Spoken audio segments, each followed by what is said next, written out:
गर्मी के दिनों में बेंगलोर जा रहे थे गोमटेश्वर बाहुबली भगवान के दर्शन करने। ट्रेन में बैठे कटनी स्टेशन से, और वहाँ से करीब 26 घंटे की यात्रा करने के बाद 2000 किलोमीटर दूर बेंगलोर आना था। चलते रहे। थोड़ी देर बाद 6-8 घंटे बाद एक सुराही भर के ठंडा पानी घर से लेके चले थे। वो रास्ते में 2 घंटे बाद ही खत्म हो गया। साथ में 7-8 लोग और बैठे थे। रास्ते में विजयवाड़ा स्टेशन पड़ा जब, तो वहाँ पर एक बालक एक कैन में बिल्कुल फ्रिज का ठंडा पानी गिलास में बेच रहा था।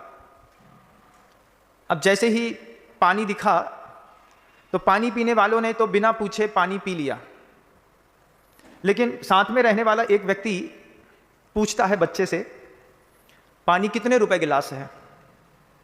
बच्चा ने सामने वाले व्यक्ति को देख करके मुस्कुराया और मुस्कुरा करके कहता है 1 रुपए गिलास। सामने वाला ट्रेन में बैठा हुआ मुसाफिर कहता है, इतना महंगा पानी देते हो, 1 रुपए गिलास? बच्चा मुस्कुरा दिया, मुस्कुरा करके उसको देख करके उसकी इंसल्ट करके आगे बढ़ गया। ये बात सामने वाले को सहन नहीं हुई, आगे जाकर के पूछता है, मैंने पूछा कि पानी कितने रुपए गिलास है, तुमने कहा 1 रुपए। हमने कहा कितना महंगा है, इस पर तुम मुस्कुराए और मुस्कुरा के चलते बने, तुम मुस्कुराए क्यों?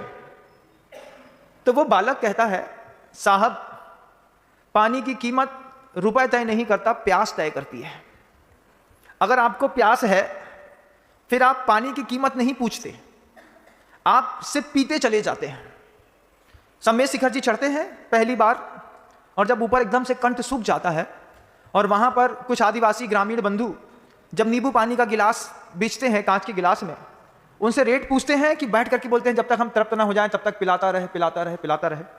अच्छी चौड़ी लंबी काया वाले जो होते हैं वे 5-6 गिलास पी लेते हैं, उसके बाद पूछते हैं भाई पैसा कितना हुआ? भैया सेठ साहब 2 रुपए गिलास था, 6 गिलास का 12 रुपए। अरे बस ये पकड़ो, खुश हो जाता है।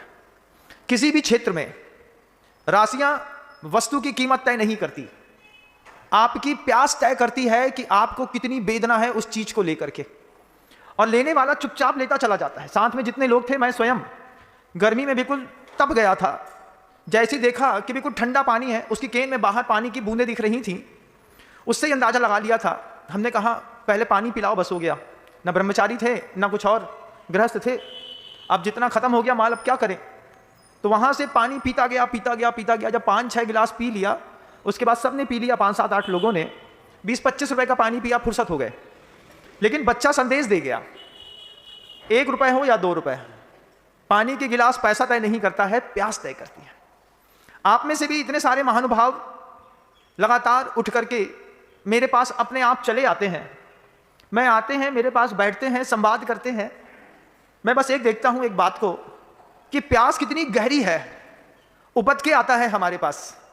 मैं प्यासा हूं, मैं कुछ कर लूं क्या?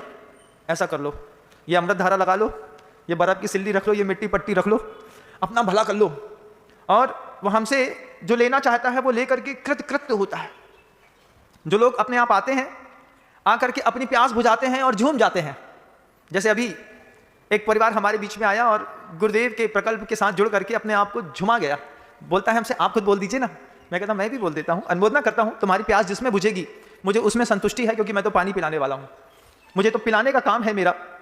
पीने वाला पीता है बंधु। जिनके पास प्यास नहीं रहती है देव गुरु और धर्म की, वे लोग राशियां पूछते हैं, कितने का है, क्या होगा, इतना कहाँ से लाएंगे, इतना महंगा है।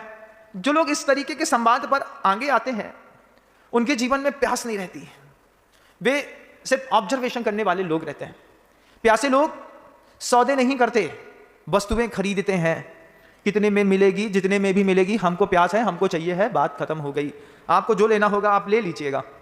मैं लगातार चेक करता रहता हूं किस किस तरीके की प्यास है।